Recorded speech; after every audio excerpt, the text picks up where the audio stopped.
going down.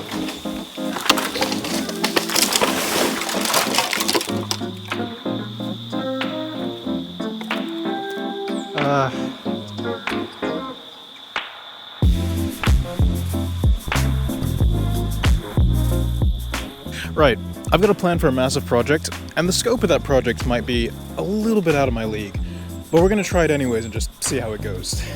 You ever watch off-grid content and just wonder, how long does it take? Like, how much time would I need to start from scratch and actually turn a piece of land into something that provides for you?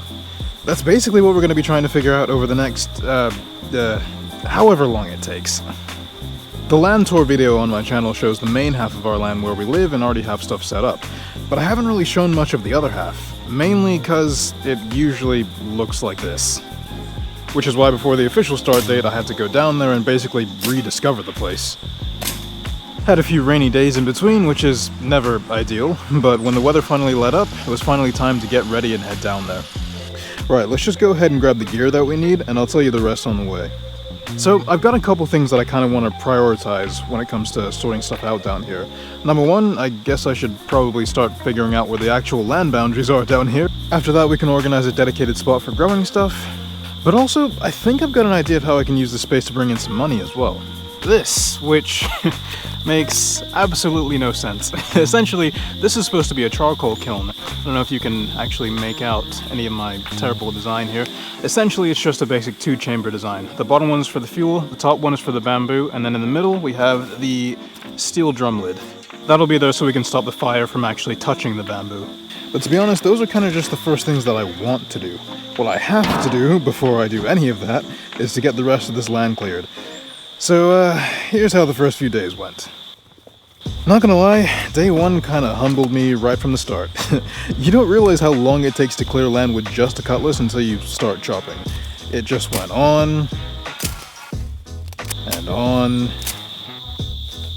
and on. I don't even know how long it took, to be honest. I just kept going until I was drenched in sweat and slightly regretting my decisions. Until it finally started to look kind of recognizable. Right, so I've kind of reclaimed the burn pit, which took ages. This isn't the pit that I'm going to use for the kiln, by the way. This is actually the one that we used for biochar, and we'll probably just kind of keep it for that. The problem, though, is this. All of this is a problem, because it's all connected. The way that it's split is kind of like all up in that mess, so I don't really know how much of this I can actually safely remove, but I do want to get some of it out of the way, because realistically I feel like it's almost more dangerous just leaving it here. So yeah, we'll run with this for now and just see what we can do. See, last year's hurricane kind of left us with a nice little gift, which I guess I knew I'd have to clear this eventually, but I didn't really think that it'd be the bane of my existence for so long.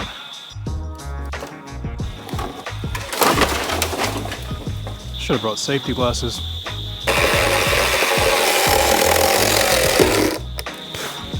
Too much sawdust. Gotta be an easier way. That works. This is gonna take longer than I thought. See, what might look like confidence here is really just me trying to make something happen. Because the bamboo is such a tangled mess that you can literally cut like 4 or 5 pieces before one finally comes down. This one is dry, and it's basically a ticking time bomb, so I'm gonna see if I can pull it down. Okay, yep, that didn't take much effort.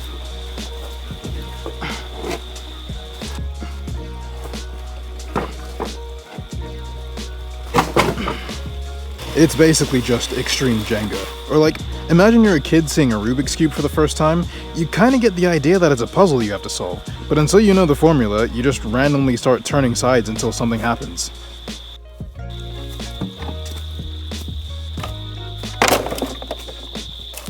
The closer I get to being done, the more sketchy it gets, which is very frustrating. See that? The way that broke just shows you how brittle a lot of that stuff in there is, and in turn how dangerous it is to keep it there. Because, I mean, a lot of this has been there, just been sat there rotting for the past, what, like 6-ish months? No, longer than that. Much longer than that. Maybe like 8 months even. I'll have to do the math at some point, but yeah, moral of the story, all of this needs to come down. I'm not gonna lie though, it's so satisfying when things finally work out the way they're supposed to. Nice, that is exactly what needed to happen there. So let's drop this.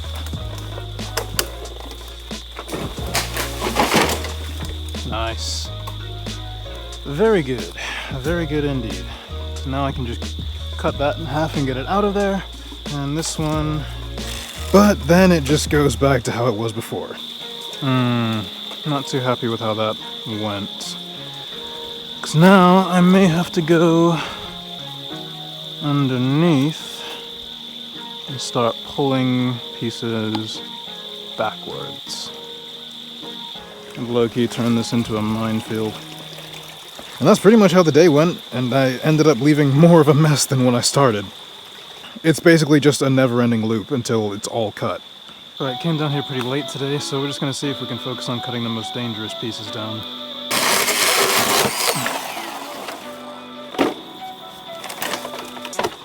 Day 3 was interesting. I feel like I took the idea of facing my fears a little bit too far here, to the point where it almost got kind of dangerous. I was feeling a bit more confident with cutting stuff down, because that's literally what I spent the whole previous day doing, even though I was kind of scared for some of it, I'm not gonna lie. There we go. Things were cool for a while, and then I realized that the next few cuts were gonna be a little bit closer than some of the ones I had to do yesterday.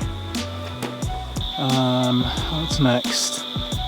I think we know, but we don't want to do that one. Yeah, I wasn't exactly thrilled by the idea of getting crushed out in the forest by myself. And also, was anyone else here scarred for life by watching the Final Destination movies as a kid? Because as I'm cutting this stuff down, I keep thinking I'm gonna do something stupid like slip on my own shoelaces and get impaled by a piece of bamboo that just happened to be right in front of me. This is gonna be so sketchy. But it needs to be done. So let's just find the safest position. To be fair, I'm still here telling you this story now, so it seems like things went alright for the moment. Well, even though this part was a prime example of what I was talking about.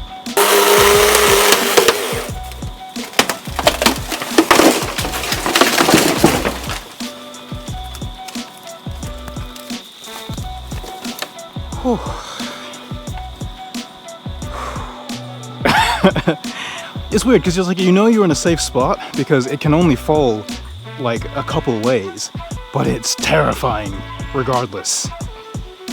Okay, let's wait for my blood pressure to go down. Now essentially that's what we want to do with pretty much all of this stuff. We want to find what all of this is attached to in this mound here and then just cut it down from the base. Yeah, I didn't bother film how this one ended up coming down because it was just being stubborn, so yeah, we'll just get this out of the way.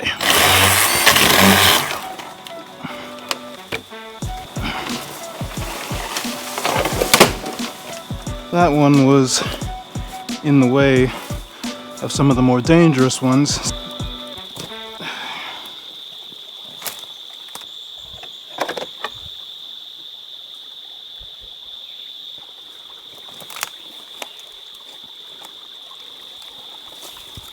I will explain in a minute why I've caught that there. Rather, you'll see.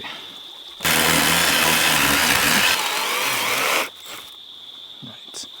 Leave that exactly where that is.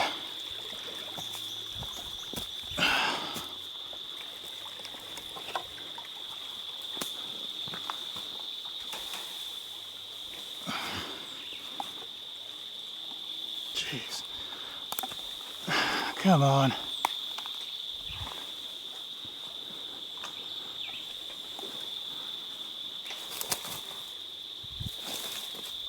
I'm gonna have to cut more.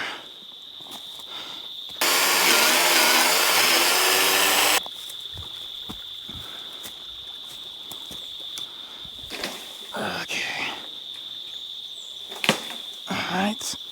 A bit more. Alright. She's coming down.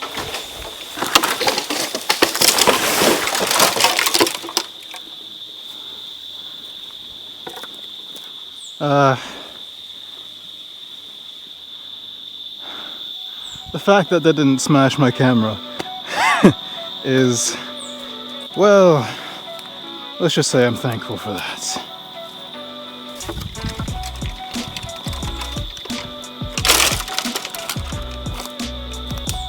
You know what? I think it's enough excitement for one day. Like, I did everything as safely as I could, but I think maybe tomorrow, maybe another day. Yeah, let's do something else. Raking leaves. Raking leaves is a great way to not die. So yeah, maybe I should have spent just a little bit more time analyzing before making certain moves, because like this ain't the last of it. Like, there's still plenty more to cut. Anyways, I hope you guys enjoyed the beginning of this little mini-series. Trust me though, there's still a lot more on the way. I'm actually working on the next part now, and I'm hoping that I can get it out soon. So if you don't want to miss it, then go ahead and hit the subscribe button and the bell icon, and catch you in the next one.